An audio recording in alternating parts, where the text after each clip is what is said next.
Hello guys, welcome to my channel.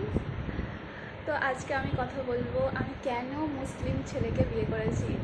তো এটা একটা কন্ট্রোভার্সিয়াল টপিক অবভিয়াসলি।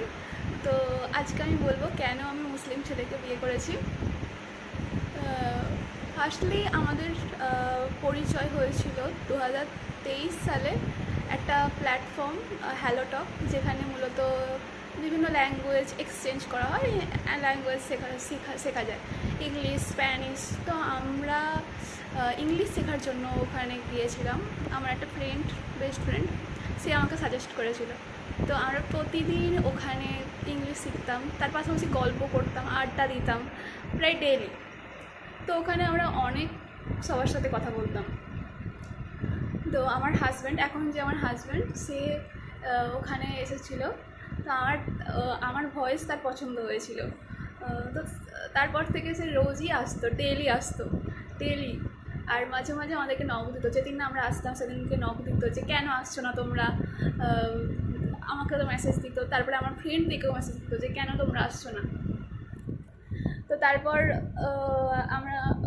ও আমাকে আই থিঙ্ক হোয়াটসঅ্যাপ নাম্বার চেয়েছিল, আর ইনস্টাগ্রাম বা হোয়াটসঅ্যাপ কিছু একটা নাম্বার আইডি চেয়েছিল। তো আমি দিয়েছিলাম। তারপর ওখানে তো কথা হতোই, এখানেও কথা হতো। তো এরকম করতে করতে একটা ফ্রেন্ডশিপ তৈরি হয়ে গিয়েছিল। তার 1 বছর পর আই থিঙ্ক ও আমাকে প্রপোজ করে। আই ওয়াজ ভেরি শকড যে ও আমাকে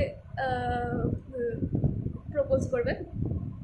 আমি তার জন্য প্রস্তুত ছিলাম না, একদমই প্রস্তুত ছিলাম না। তো তখন আমি ভাবতেও পারিনি যে ও আমাকে প্রপোজ করবে। তো তাই জন্য আমি ওর কাছ থেকে 2 দিন টাইম দিয়েছিলাম যে আদৌ কি আমি শিওর ওকে নিয়ে। কারণ এটা একটা বিগ ডিসিশান, একটা ধর্ম চেঞ্জ করা ইটস নট ইজি। সো আমি ওই 2 দিন প্রচুর পরিমাণে ভেবেছি যে আদৌ কি ওই পার্সনটা আমার জন্য ঠিক।